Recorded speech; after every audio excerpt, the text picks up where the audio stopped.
Welcome to Beyond the Competition, the SAE University Programs Podcast.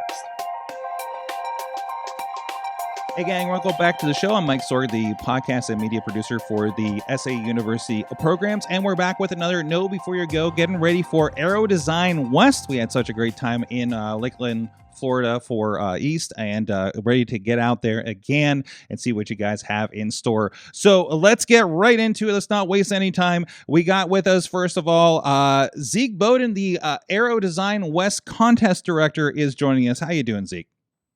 I'm fantastic. How are you, Mike? And we have also on the line Glenn Cashin, the Air Boss, from time to time, I understand. Yeah, calling you here from the moving van in Fort Worth, Texas. Excellent. I'm at the airfield. You're scouting the location for us this week, right? The location is well scouted, and we are all ready to rock and roll. Teams are out here flying and having a great time already. Excellent. And also joining us once again is David Sander, the program lead for Aero Design. How you doing, David? I'm doing well. Thanks for having me, Mike. I appreciate it. Hey, let's get right into it. And, we have the usual slideshow. If you're on the audio version of this, the video version's on YouTube. And I believe there's some links in the news feed, if I'm not mistaken, that'll go to the slideshow as well. Right, guys? That's correct. All right. So as Mike mentioned, this is going to be our Know Before You Go for Aero Design West in 2026. And we will be in Fort Worth, Texas this year. So as the slide very much says, welcome to Aero Design 2026. So for a quick overview of our organization here in Aero West, here on the left side, you can see we have our SAE counterparts. So David Sander, who's the director of the Collegiate Design Series. And then helping him is going to be Sarah Guffey. Both of them are going to be from SAE, so they'll help us during registration and all throughout the weekend with scoring and any other issues that come up. For our competition directing for the organization and our volunteers, like Mike mentioned, my name is Zeke Bowden. I'm going to be our competition director this year, as well as mini boss whenever Glenn needs a break. That's Glenn Cashin will be the chief air boss and making sure everything goes on out of the flight line as smoothly as we can have it and as safe as we can have it as well. We'll also have Lonnie Dong, who is our chief scorer, as well as another rules committee member. Mike Barriswell, who is the Florida competition director, will be helping us out in our weigh station, making sure that all payloads are weighed correctly as well as counted correctly. We will have Dr. Ryan Reynolds with us this year as well, who is our rules chairperson. He is the gentleman that's in charge of all of us when we go to create the rules. And so if we have any questions, we go to Dr. Reynolds for any final rules questions. We've also got Tom Blakely and Josh Childs. They'll be running the tech inspection area. So when you first come in on Friday to get your airplane inspected, that's who you will deal with. And then we've also got Jacqueline Mejia and then David Moriniti. These are also two more volunteer coordinators as well as scores that you'll see throughout the weekends. Please take note of the red hats on the symbols here. Those red hats will correspond to actual red hats that we will be wearing at the event. And that basically lets you know as students who to go to if you have rules questions. Red hats designate a rules committee member. So those are going to be the official personnel to ask if you have rules questions. Those will also be official judgments as well when it comes to any rules disputes that there may be. And then finally on the right, that's going to be our representatives from the Thunderbirds. We've got Scott Hayes, who's the Thunderbird president, as well as Fred Neal, who's going to be our safety and pilot coordinator. So any issues that you have at the field or with safety, you can find one of those two gentlemen and they'll help get everything sorted out. 2026 is the 40th year of SAE Aero Design. We have been doing this for quite a long time, as you know, and we continue to refine and improve the competition based on student feedback as well as industry trends. We have dedicated volunteers who judge reports and presentations year after year. These are also the same dedicated volunteers that help design the rules as well as help run both competitions every year. So we've seen many examples of rules violations over the years, and so we know what to look for. As mentioned at the beginning of the rule book, plagiarism is not tolerated. So that's written reports, oral presentations, design documents, drawings, and even aircraft designs themselves. Aircraft designs must be original and be clear which design elements, if any, are recycled. That way we know not to dock for plagiarism, and we understand that you as a team know where you're pulling certain design elements from. And then finally, of course, serious consequences for infractions up to and including disqualification and notification to the university officials may happen if we see any sort of egregious rules violations, such as the ones we had just talked about. When we're at the competition, again, this is a friendly competition. We need to make sure that we're not just sticking to the actual letter of the rule, but also the spirit of the rules. And that also goes for things like standing in line.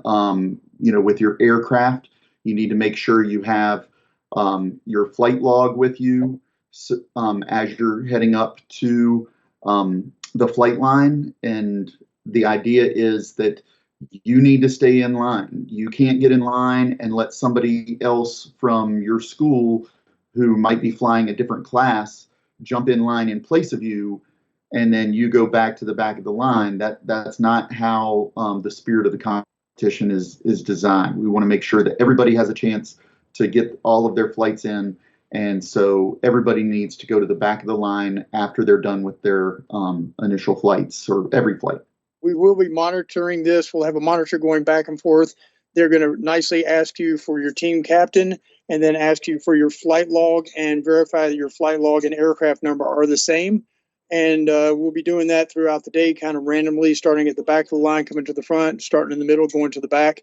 Just understand that's what we're going to be doing for a while till we get this straightened out. It's been a problem we've had, and we're going to fix it.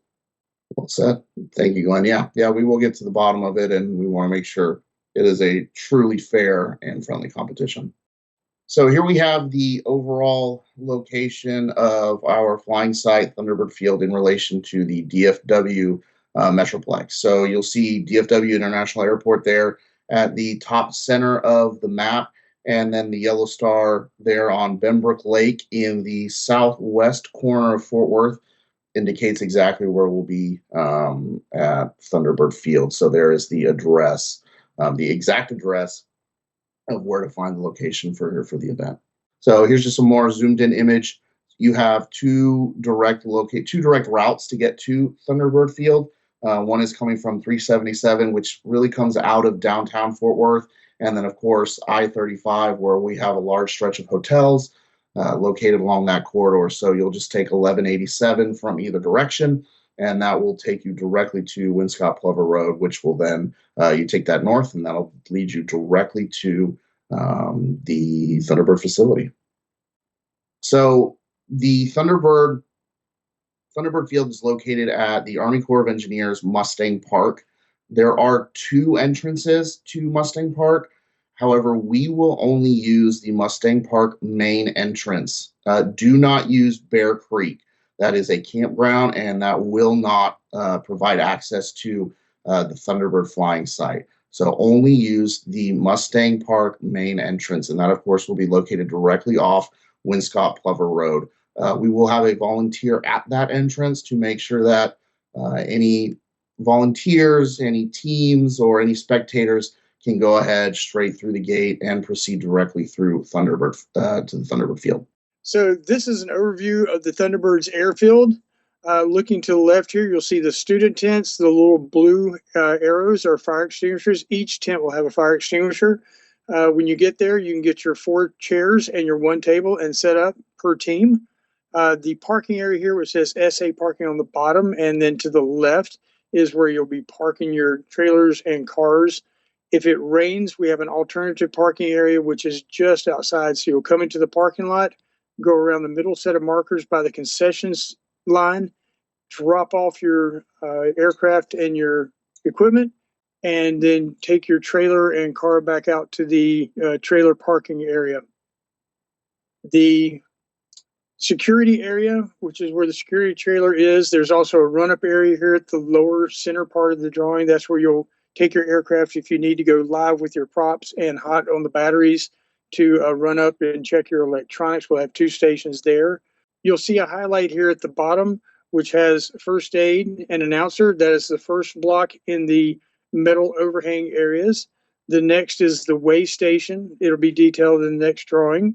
The SAE scoring will be right next to that. And then we'll have sponsors to the south end of the field in that area. A couple of notes here. The runway is 480 feet long. There are marks, red lines on the runway every 100 feet. And it goes all the way from 0 to the 400-foot mark. You'll see the pilot stations on the left end and right end. If we're flying from the north, which is the left, to the south, the pilots will be there. That is for our professional pilots that will be there. So if you're using one of our pilots, that's where you can find them located. To the just to the top of the picture, you'll see the advanced class DLZ area. You'll be able to place your DLZs once you have passed inspection and come and see me on the flight line to check for your override or your autonomous flight. We need to make sure you have manual override, your red switch on your transmitter, make sure that it works correctly. Once that's done, you can go back to inspection, get your final sign off on inspection, then go place your DLZ. There will be recovery to the north end and the south end just behind the pilot's tents, and they'll be going out into the runway area to recover your aircraft. So one other point of interest is the charging station, which is kind of middle left of your map. There are charging stations here and also power for any building or any construction that you have to do. If you have to use your drill saw that's powered by 110 or your monocoque gun or glue gun, this is where you would do all that construction. So this will be your only location for power. There will also be individual tables for you to recharge your batteries and also safety buckets for damaged batteries. This is what your typical flight will look like. So the red line down at the bottom is where you will come over from the tent, right below the no spectators. You see an orange line here with no spectators. That will be orange fence. There will be no spectators up in that area. Your aircraft will come to the taxiway. When it turns from red to green, that is the on-deck area. A flight steward will meet you at that gateway, and you are now prepared to fly. You are now burning a ticket once you go past that zone. If you go anywhere past that, it will be considered one of your flight opportunities. So make sure that you are prepared. There will be no working on aircraft in this area, and you need to be ready to fly once you go into that area. There is a red box here, which is for your data acquisition systems and your RTK. All RTK equipment will be here in this area. You can mark your space with magic marker on top of tape, or duct tape works really well. You're going to tape that down to the concrete, and that can mark where your DLZ standard is. Make sure you put your team number on it so that when we pick them up, we know that everybody's gotten all their stuff out of the way. You come up the green, you get ready to take off, you're moving to the right in green, and then you transfer over to the light blue line at the top. You take off, go to your 400 feet. For this event, for advanced class, you do have the full usage of the runway, and you'll need to go past 400 feet before you start your first turn. That way you are out of the safety area of going to autonomous flight, and you won't have trouble with spectators and the security areas below that where cars are parked and where you guys have your tents. Continue to fly. The light blue line goes around the course and comes back and lands. When you come back and land, you must land beyond the point you take off from. This is true for everybody except for the advanced class, but you should be landing somewhere after that first line, which is your 0 point in the runway. Once you land, you turn purple and come down the right-hand taxiway. So you could come down the center taxiway where the recovery people would be waiting. So once the aircraft is launched, the recovery people should go to the recovery area and stay inside of that orange fence area. That's a safety zone area, and we'll have someone monitoring you there and let you know whether you need to go and recover the aircraft or whether you need to wait for the aircraft to be recovered for you if you have a crash. You come down the taxiway with a flight steward and go to the weigh station, which is the blue dot to the left. You'll unload your aircraft and weigh it there. A couple of things about flight ops. If you have an aircraft that makes a successful flight, you'll go to weigh station. If you have an unsuccessful flight, your ticket will be taken immediately back to the scorer table and be ready to go back out for you to pick up. You'll need to bring your aircraft, go get back in line, or go to the pit to do whatever needs to happen there. If you have a crash near the runway or on the runway, we're going to have the recovery team recover. Please move quickly, but do not run. Immediately pull the arming plug and hold it up in the air so everyone can see, and then you'll be instructed to recover your aircraft. Again, recover your aircraft very quickly and move off the flight line.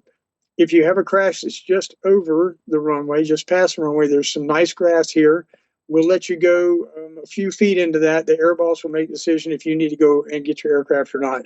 We do have recovery teams on each end of the runway. We may send them out to recover if we think that's going to be faster. And you'll be able to retrieve your aircraft at the end of the runway. If you're flying from north to south, you'll be able to retrieve at the north end.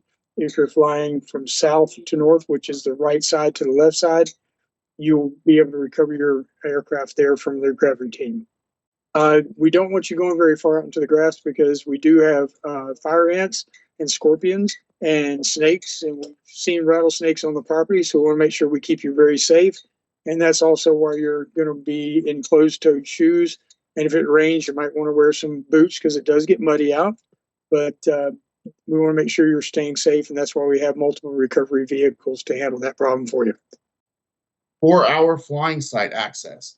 So it's important to note that the entry and exit rules below are government requirements that are set by the U.S. Army Corps of Engineers, who actually manage the park that the flying site is in. So we follow their rules, and we are their guests. So number one, the park cannot be entered before 6 a.m. This is their rules. The gates do not open before 6 a.m., so please do not ask to get in before that. If you show up before 6 a.m., you will be, of course, greeted by a closed gate with no way to enter. Teams, as we mentioned on the map, all teams must use the Mustang Park gate for field access. Do not use Bear Creek. You will not be able to get in. Speed limits in the park must be observed. From time to time, we do have reports and we do see people racing on the roads out there. If we catch you, your team will be DQ'd and asked to leave. We take this very seriously because the Army Corps of Engineers sets the speed limits specifically for pedestrian and wildlife safety out there. And if we get reported problems from them, they will ask us not to return. So this is a very, very serious topic that we want all teams to very much adhere. For number 4, if you do not have your own vehicles, you must prearrange for a reliable and scheduled transportation. Transportation must be at the field to pick up teams no later than 5 p.m., 5:30 on Saturday, and 3 p.m. on Sunday. You must also have transportation with enough seats for all your team members. Please do not leave anybody behind. As you enter through the Mustang Gate, you must also leave through the Mustang Gate. There's only one way to get in and one way to get out. All teams must leave the park by 7 p.m. This is our hard and fast stop. And also, please remember that our last volunteer workers cannot leave until all teams have left. We are not allowed to leave teams and students unattended inside Thunderbird Field. So at the end of the day, we ask you to be expeditious in collecting your things, collecting your airplanes, collecting your team members and trash, and exit the field as soon as you are able. Please be polite and cooperative at all times with park officials and with event officials and volunteers. This applies directly to our rulebook numbers 1.17.1 and 1.7.2. It is important to note that the vast majority of the people that you will interact with over the course of the weekend, such as myself, such as Glenn, we are volunteers. We give our time to help make this event as run as smoothly as possible. And so we expect sportsmanship and politeness to be at the top of everybody's list. Finally, our April weather can be it can swing on us. We can easily exceed 80 degrees during the daytime, and then we can also be as low as the 50s in the early mornings. So please plan accordingly. This is very important to stay hydrated, as well as to not forget your sunblock. The sun in Texas can be pretty harsh, So please wear your sunblock and please stay hydrated. We will have free bottled water near the pit areas, and so teams will have access to water as needed. So please stay hydrated. It's also important to note that we do have a possibility for rain showers this weekend. So if you want to bring rain boots or any sort of raincoats or anything that may protect you from the mud and the water, that would be a smart idea to also pack that for this weekend. Glenn, anything you want to add? Yes, absolutely. Staying hydrated, keeping the sunblock on, very, very good rules. I did have the Thunderbirds ask that I go ahead and make sure I reinforce this. Please understand that you need to leave this better than you got here. So if there's trash around, please pick it up. There will be trash bags everywhere. And we had someone last year that was a little slippy slidey in the mud, and that person is not being allowed to come back ever again. So please be mindful that the Corps of Engineers owns this park. The Thunderbirds are our host, and we are guests in their house. So please make sure you keep the park as straight and neat as possible. The last part of that is as you leave out in the evening, there are tons and tons of deer out here. And the reason why you're supposed to go slow is the deer will jump out, run across the road, and they'll do it ones, twos, threes, fives, and sevens. So there are a large number of them out there. You need to be careful driving out of the park. So Glenn already touched on this, but we're going to touch on it one more time for our tents for students. As noted, it's going to be 1 table per team and 4 chairs per team. There is no electricity in the tents. However, we will allow use of power/charging area for power needs. So we will actually have a dedicated charging tent located outside of the pit area near the main parking lot, near concessions. That's where you will do all of your charging and all of your power tool usage. It is important to note that while you are charging your batteries, you must have 1 team member present with your charger and batteries at all times. We did have an issue in Florida this year where we had a battery explode, cause a fire, and there were no team members there in attendance to alert officials of the fire. We saw the smoke and actually ran towards the tent to put the fire out, but there was nobody there to alert officials or actually take the initial response to put out the fire.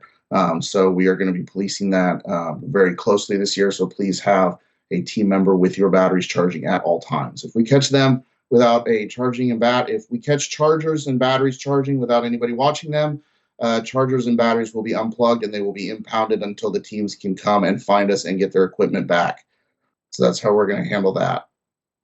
Electric aircraft can be ground tested outside the tents and away from people. There will be no motor running in the tents. If you want to test your airplanes with props on, we will have a designated area away from the pits.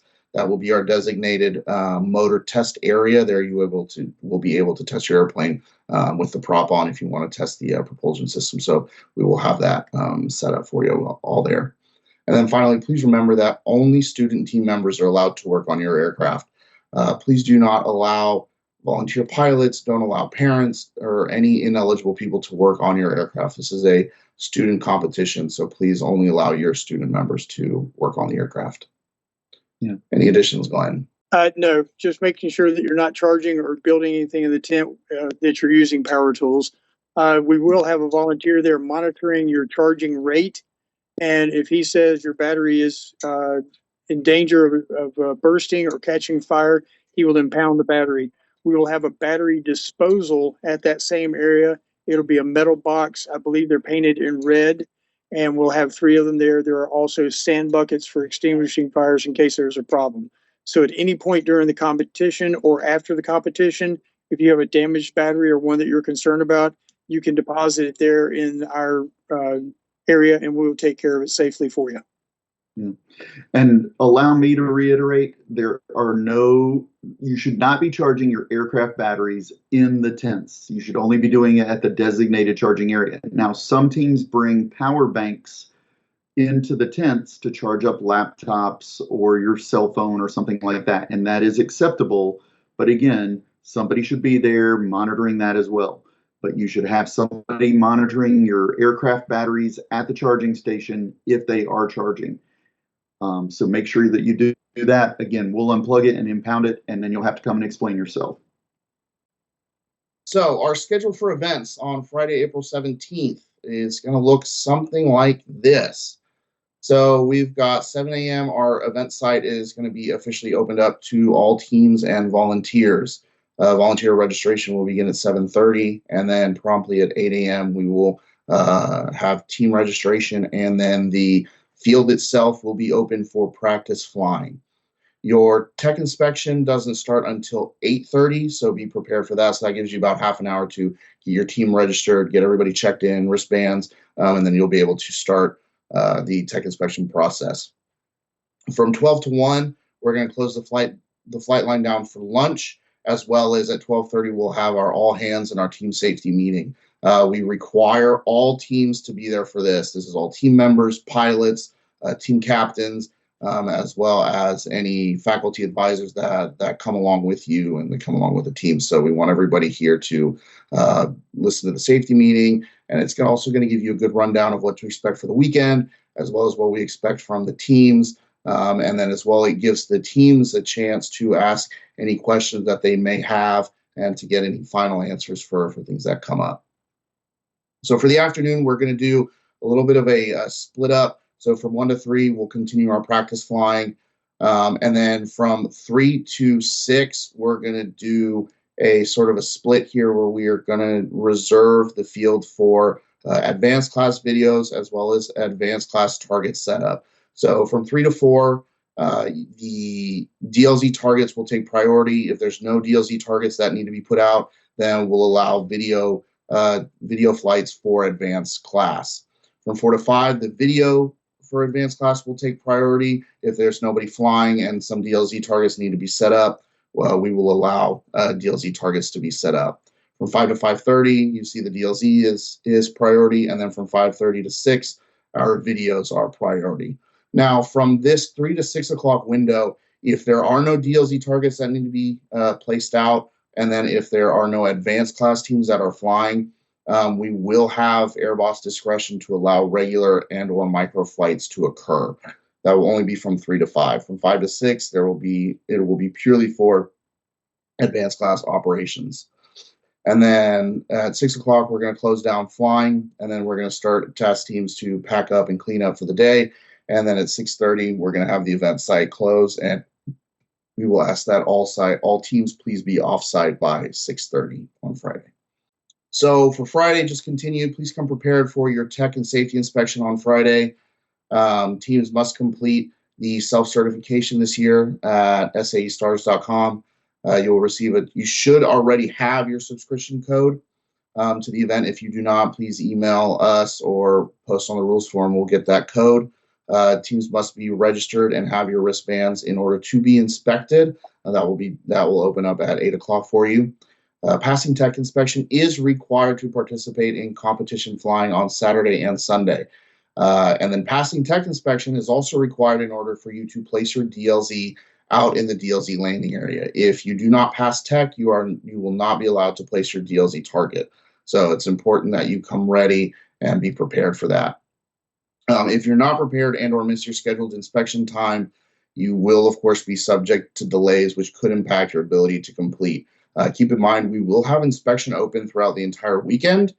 So if you fail to pass inspection on Friday, we advise that you be there first thing early Saturday morning to pass tech as quickly as possible, so that way you can get a full complete day in of flying. Okay, so the schedule for Saturday, April 18th is going to look a little bit different. So as mentioned previous, the park and the flying field will open at 6:15, no earlier than 6 a.m.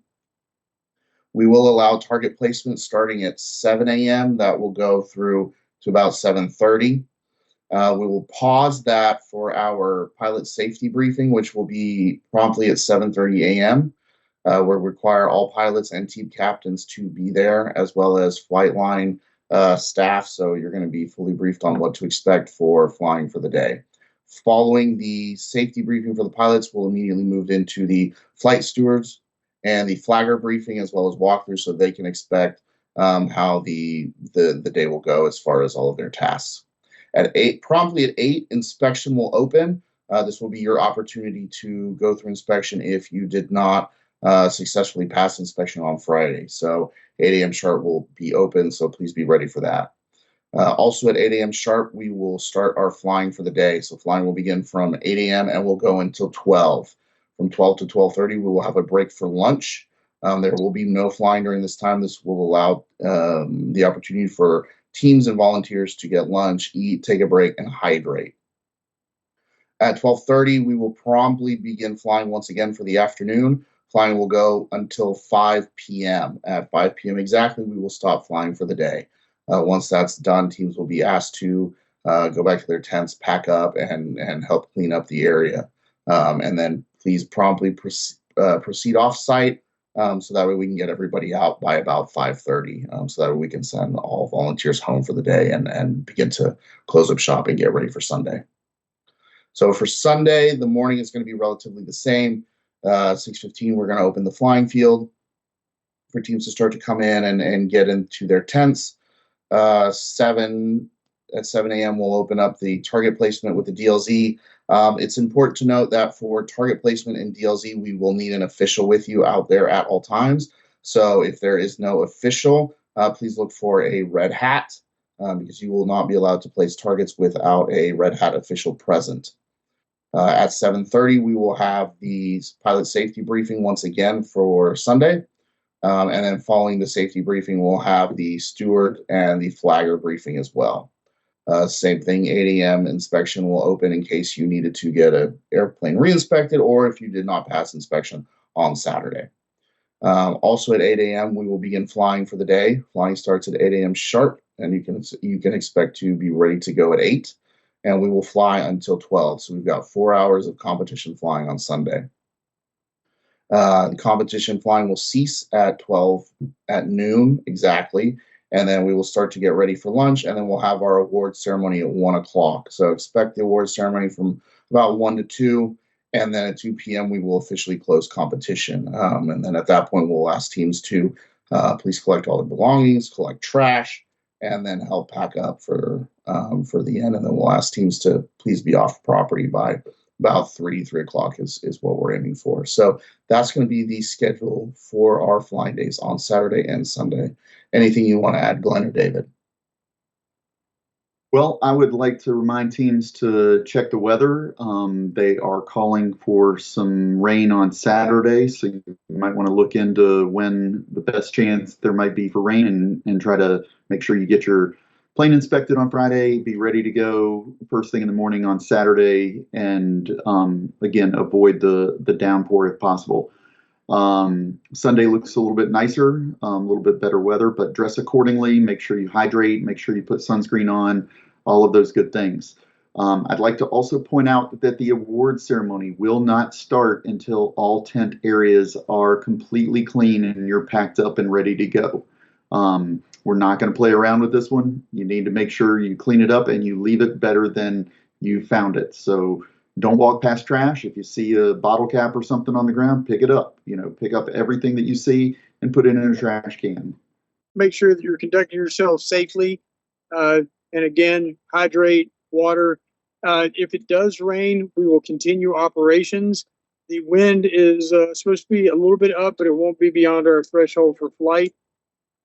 And if we have lightning, we would like for you to immediately go to your cars. It doesn't happen often, but it does happen occasionally. Since we've got thunderstorm activity likely, I just want to make sure you understand you go to your car, and we'll do a push out when it's time for flying to resume. That's it. Yeah, and make sure you download the Aero Design app for SAE. You can download it for free.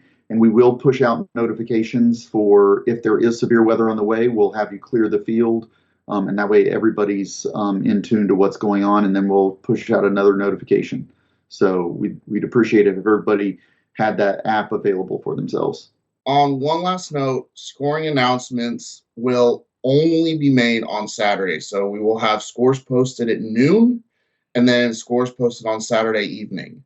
There will be no scores posted on Sunday until, of course, after the end of competition and after the closing ceremonies have of course, happened. So expect updated scores on noon on Saturday and Saturday evening.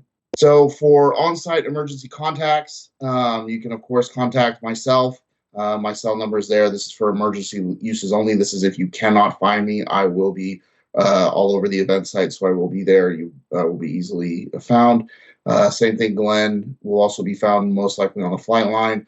But if not, both of us will have radios on us, so we will be able to be found. Just find any Red Hat or, of course, the SAE officials, and they will be able to locate us. For the Thunderbirds, Fred Neal is their safety lead. So if you have any issues or concerns, also you can find him, and he will be able to get the appropriate help needed. If you have an emergency situation, a cut or something, please go immediately to the medical tent, which is where it's on the left side of the paddock area.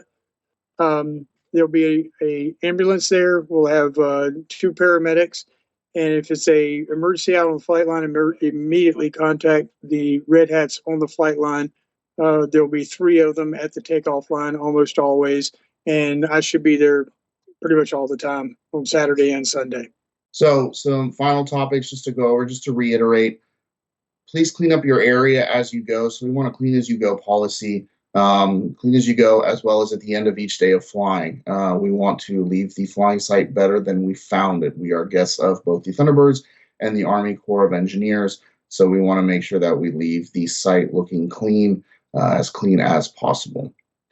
A quick note, the items below are strictly prohibited. This includes alcohol, any form of alcohol, champagne, beer, hard liquor, you name it. It's not allowed. We don't want to see it. Smoking of any kind. This includes vaping, cigarettes, anything else you can imagine. Of course, this was already touched on, but no open-toed shoes or sandals. For safety reasons, we need to have closed-toed shoes only. Also, keep in mind that weather and rain may happen, so of course, rain boots may also be appropriate to have in your bag. Also, no drones or flying objects of any kind, size, or weight. This includes kites, parachutes, hand-tossed gliders. The only flying objects allowed in the air will be the airplanes that are being launched by the air boss at the flight line. That is it. If we find you with any of these prohibited items, any of these can lead to a full team dismissal and disqualification from the event site. As mentioned, April weather can easily exceed 80 degrees and be as low as somewhere in the 50s. So please plan accordingly. Look at the weather. Weather tends to change relatively quickly here in Texas.